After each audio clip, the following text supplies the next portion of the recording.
Still haven't heard directly from the Packers quarterback. No. But, as expected, the coaching staff keeps getting peppered with questions about it. Here's what lovely Matt LaFleur had to say over the weekend. I've got nothing new to update, and we still obviously feel the same way. It's, we want him back in the worst way. I know he knows that, and, we'll continue to work at it each and every day. We want him back in the worst way. Sean, I feel for Coach LaFleur in a big way. It's been quiet. It's always been quiet as far as Aaron Rodgers is concerned. He hasn't said anything. I don't think anything has changed. How do you feel like it'll play out in Green Bay?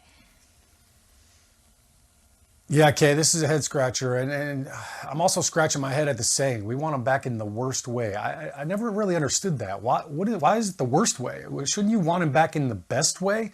I think my whole, conspiracy theory on all this stuff is Aaron Rodgers is just letting him sweat it out. Just like he had to after they drafted a quarterback in the first round. And you know what? Life was uncomfortable for him. Turnabout is fair play.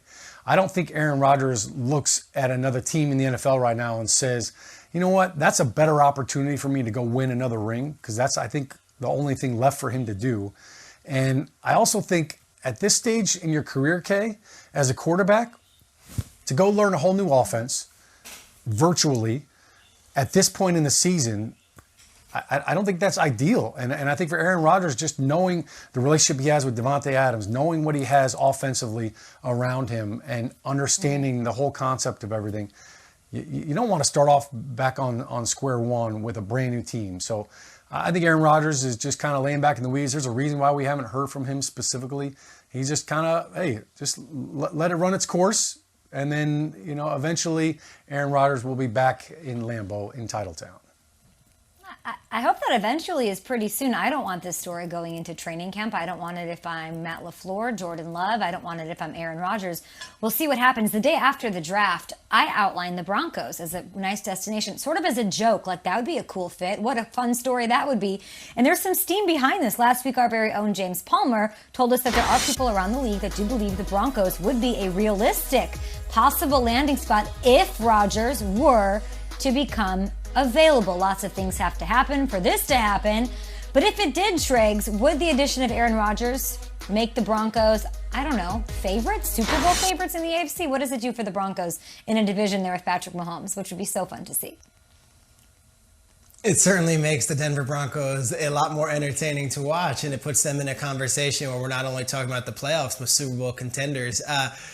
To trade for Aaron Rodgers, though, the Broncos would not only have to give up about a bevy of first-round picks, I would think 3 to 4. They would also have to give up certain skill position players that have made them what they've been, an ascending team the last few years. That would include defensive backs. That would include pass rushers. That might include some of those wide receivers. And just because you have Rodgers on the roster doesn't make you the favorite in a division where you've been absolutely owned by the Kansas City Chiefs in recent years. Can we just get some, any footage from the Alex Smith era all the way through this era of what the Chiefs have done to the Broncos in recent years?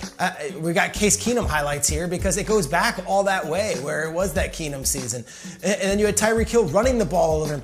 And then you go to the Mahomes era where it's been nothing short of dominant. Can we get the numbers here on what Mahomes has done against this Denver Broncos franchise? He's 6-0 as a starter in the last 3 years. He's got a 70% completion percentage, 10 touchdowns to 200. So before I can say, you add Aaron Rodgers, there's like some real scar tissue of not only this past season where they swept them, but every season where they've swept them.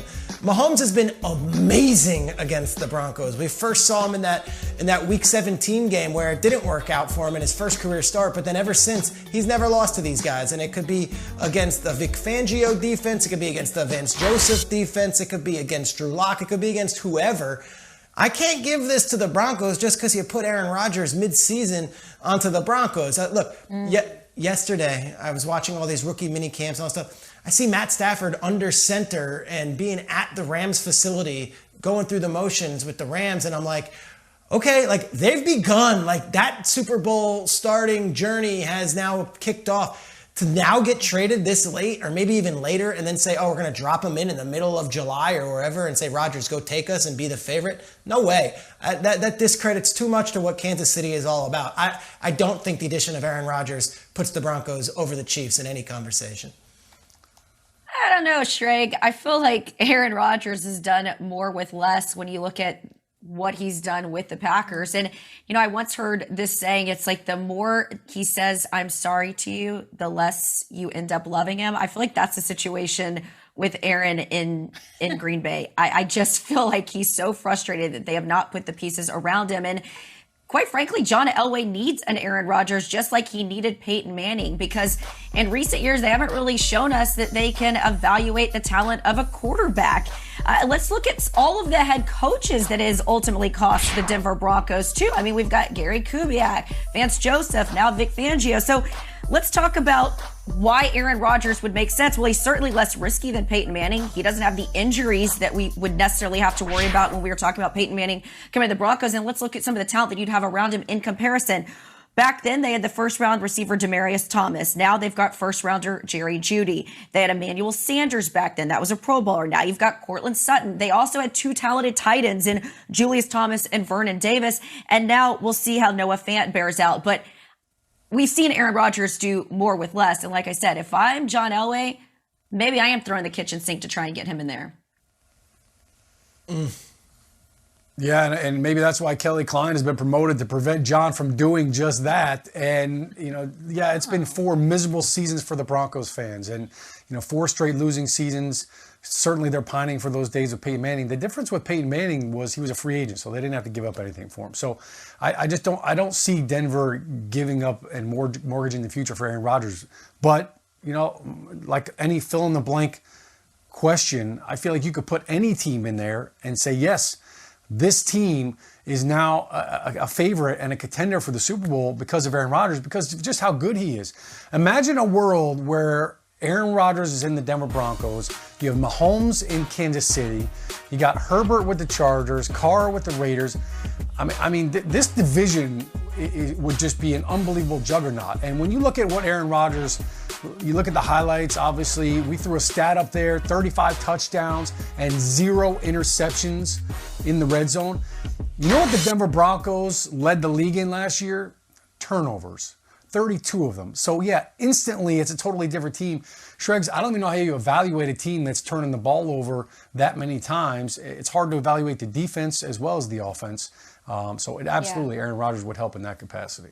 Let me ask you guys this. How long do you think Aaron Rodgers still has to play?